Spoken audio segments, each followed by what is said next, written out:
Hi, my name's Ben and I've got schizophrenia, and today, guys and girls, we are talking about dating, the date life, on them streets looking for a partner. And the thing is, with schizophrenia and other mental health issues, it's not as plain sailing as it is for other people, the normal people, I would say.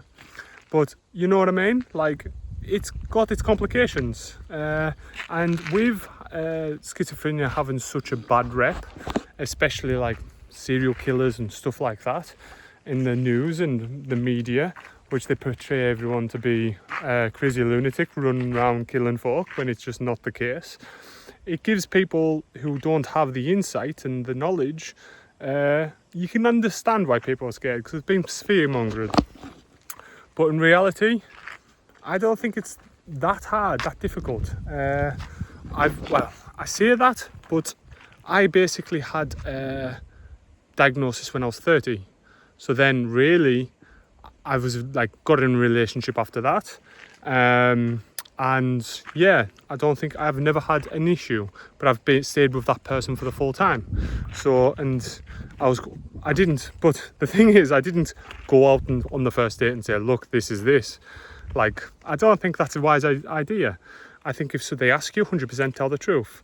But I think for the first few times, or if you really, like, for the first few times, if you meet them and then you actually like them, then you can tell them. Or if you don't really like the rejection side of it, I understand that, and maybe you just tell them up front, and you probably might get some people that would say like, oh, that's not for me, but they're not the people you'd want to be with anyway. So you're filtering out the bad eggs. But like, yeah, I think it's different for boys and girls. I think girls can actually get away with it a bit more. Because yeah, like in society, like it is a bit known like, oh, she's a bit crazy and that's it. And like lads don't bother. But if a lad is deemed to be crazy, especially with schizophrenia, he seems to be dangerous. Where lasses aren't really deemed to be dangerous. So I think, like the studies I've looked, it's actually harder for guys to get in relationships than it is for girls with schizophrenia. But I would be honest and open if they ask, but I wouldn't shout about it right at the way. But if you don't deal good with rejection, I would just message them and say, look, I have a mental health issue. You don't have to say what it is. Just want to make you aware, or make a joke of it.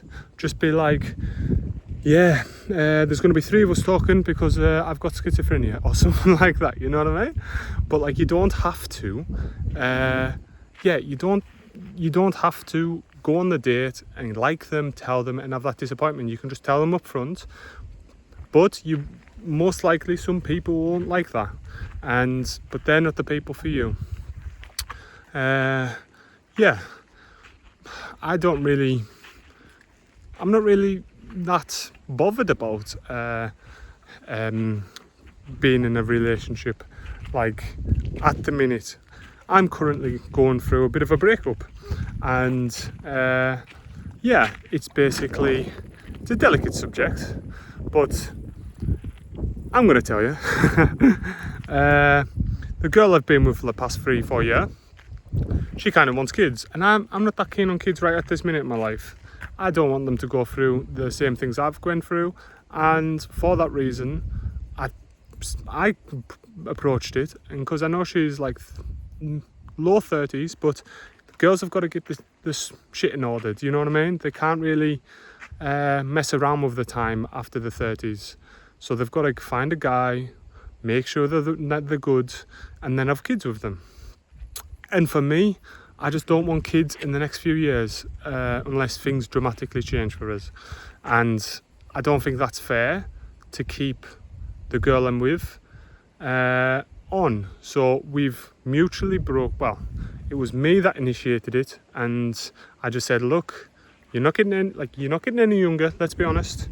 If you stay with me for another 2-3 years, and you find a guy, and then you go and you need to go out with them for a year. You can't just have a kid with someone randomly right away. So it's just, the time is tight, you know what I mean? Like, you need to, she's got time obviously, but yeah, she stays with me another 2-3 years time, it's freezing the eggs job, and that's not really nice to have on anyone's conscience. And I wanted to have kids, and I would happily adopt in the future. Like, that's not a problem. I've always wanted to adopt, and so would she, but she wants her own kids, and I respect that 100%. I don't think there's anything better than that, but foster kids for me would be exactly the same. I would love to have a foster kid, and it would be just treated as one of my own kids. But yeah, I think I've shared a lot there, but well, that's what this channel's all about. Peace out, guys, and just know someone out there is for there's someone out there for everyone. And when I mean someone, I think there's maybe hundreds of thousands, like 100,000 people that would be an ideal person for you. If there's 8 billion people on the planet, there's like tens, if not 100,000 people that would be suitable for you. You just need to be in the right situation to meet them. Like, you need to be, do you know what I mean? And you've just got to get on them dating apps, keep going, and you'll find someone. Peace out, have a good day, and see you in the next video.